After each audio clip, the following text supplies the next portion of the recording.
me about the story of Jebb's Joint. How long have you been here? What do you offer? I've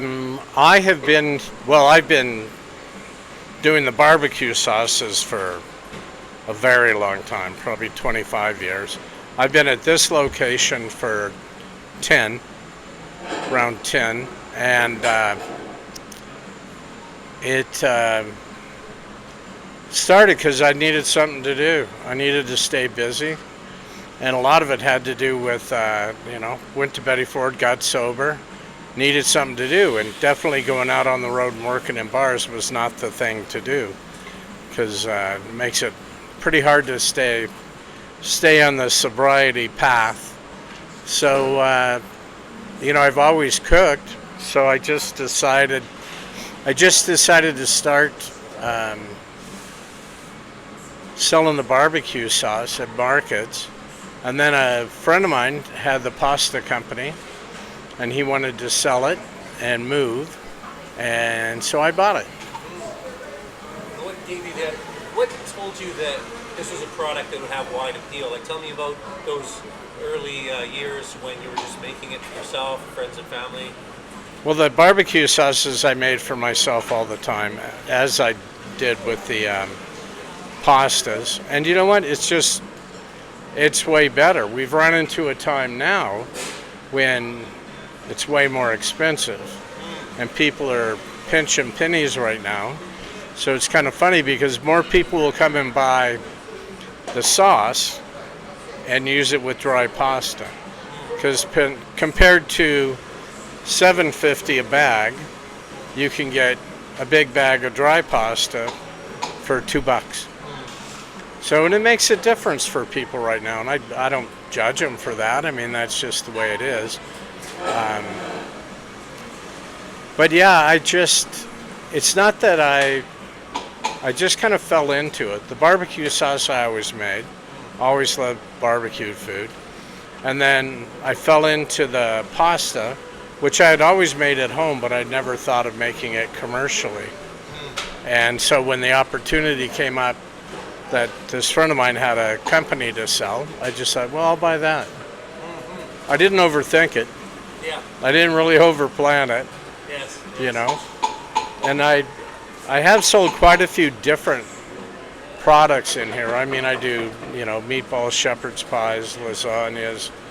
I made meatloaf for the lunch special this week. I always try to make something different because I have a lot of repeat customers, and a lot of times they just come up and they say, "Oh, what'd you make?"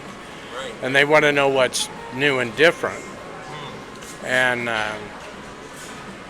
the bowls of pasta, being that we're really only open for lunch, bowls of pasta don't sell that hugely as a lunchtime item. So the other items sell better for lunch.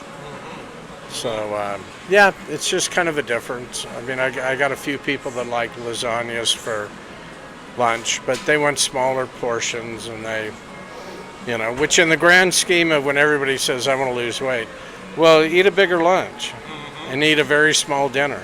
Yeah. That's. Is there a particular sauce or dish that's kind of your signature, what you're known for, or that tends to be the best seller? Right now, it's been the shepherd's pies, which is kind of odd. The lasagna has always outsold everything, and then the shepherd's pies just kind of took over. But it'll flip-flop, and that's just kind of the restaurant world, I think. Yeah. Tell me a little bit about the market vibe, the kinds of what customers are looking for when they're in this kind of environment, and also what it's like being someone who was for many years a very famous face on TV. The kinds of looks you get from people. People say, "Hey, where do I know you from?" So there's some of that. There's some people they know who I am. Yeah. And then when I first opened, the funny thing was people would buy something, and I think they bought it thinking they were supporting me and being kind, and then they would come back and go, that was actually really good. And they're shocked that, you can actually be funny and on TV and able to host TV shows and cook. Right. Imagine that. Yeah. Somebody can do more than one thing. Yes. But But just in general, what's the vibe like here at Market? What do you think people are looking for when they come to a place like this? They're all looking for something different. Yeah. That's why the market works, because every booth has something different. Yeah. You know, it's not, and a lot of times they're not coming here with something specific in mind. I mean, I have people that come in and they're looking for lasagna because they've had them before, or a shepherd's pie, but a lot of them are just looking around and they end up seeing something and trying it, or they try a sample and go, oh, that's really good. And now we're kind of rotating our season, and we're going from the more winter stuff like shepherd's pies and lasagnas and pasta and sauces, and it'll go more into the barbecue stuff. So, I mean, I sell a rub that's killer. I've got a couple of people that they want it in full quart jars, because the little 500 mils, they don't last long enough. They put it in everything. I mix it into my hamburgers. I do a lot of different stuff with it. And in general, like for steaks, I'll use the rub on the steak, but I won't use barbecue sauce. At home, I tend to make a compound butter with blue cheese and melt that over the top of the steak. And fortunately here, we've got Chongo's, which is a great butcher shop. And the key is he sells incredible meat. So you don't have to overdo it. You know, you only overdo it if it's not great meat. Right. And I imagine that it must be satisfying when you have repeat customers and when you get the personal feedback about your products, because it's very different than the experience when someone buys from a large grocery chain or from... Well, and you're also, I mean, flat out, with very few exceptions, if you're buying from a large grocery chain, number one, it's probably not made here in the city. Number two, it probably has a boatload of preservative in it. And if you're looking for healthier, the preservatives aren't great for you.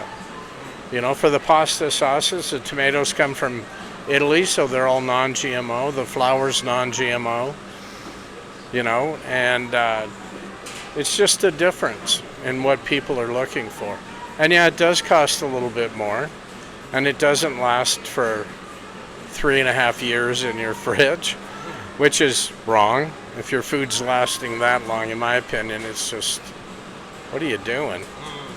You know, I've weaned myself off of most the chemicals that they put into commercial foods, and I can actually taste the chemicals they're putting in the foods, and it's just like, forever you don't know what that flavor is, and then once you stop, you go and have a bit of it again, you go, oh yeah, that's it. Yeah. It's all that stuff. Yeah. I know I've had the experience when I travel and I haven't had like Diet Pop for a couple of weeks, and then I taste it again, it tastes horrible. But when you're used to it, it tastes good. Wow. Here's my lecture for you. Yeah. The hell are you doing drinking Diet Pop? Well, you know what they do to make it diet? That stuff is horrible, the chemicals they put into it. You're better off having pure sugar. So if you go to Mexico, their Coca-Cola does taste different. But in Mexico, they don't use overly processed white sugar. They use ground up sugar cane. Right, cane sugar, not corn syrup. Yeah. That's right. Yeah. So it's the difference in, I mean, it's your decision. I don't know how much quicker it'll kill you drinking Diet Coke. But I used to drink tons of Diet Coke, but I just go for the sugar pop now. Like it doesn't really, and also everything that they put in, you know, the aspartame, or which I don't know if they still use that, but whatever they put into it to sweeten it, when it gets in your body turns it into sugar anyway. So finally, one last question. Just tell me a bit about the kind of feedback you appreciate getting from repeat customers, or just anyone who's tried your foods. What kind of feedback means a lot to you? Little kids telling me they loved it. Yeah. I don't care. Adults, it's great, and you're kind of wondering, well, are they just being nice? Are they, You know, I mean, I've got enough repeat business that I know the product is good and people appreciate it. But when a little kid loves it, because literally, if a kid doesn't like it, they will look at you and go, "That's terrible," or spit it at you. And you know what? That's an instant yes or no. Yes. And they will not lie about it. Yeah. So kids are a way better gauge. Like all of the food critics should be kids. The adults are too pompous about food. You know, well, I'm tasting a hint of, that's what I'm tasting. You are not telling the truth, buddy. You're trying to make up a really good line. Well, thanks for your time, Jebb. So here we are with Jebb Fink at Jebb's Joint down at the Crossroads Market. Come and say hello. Please do.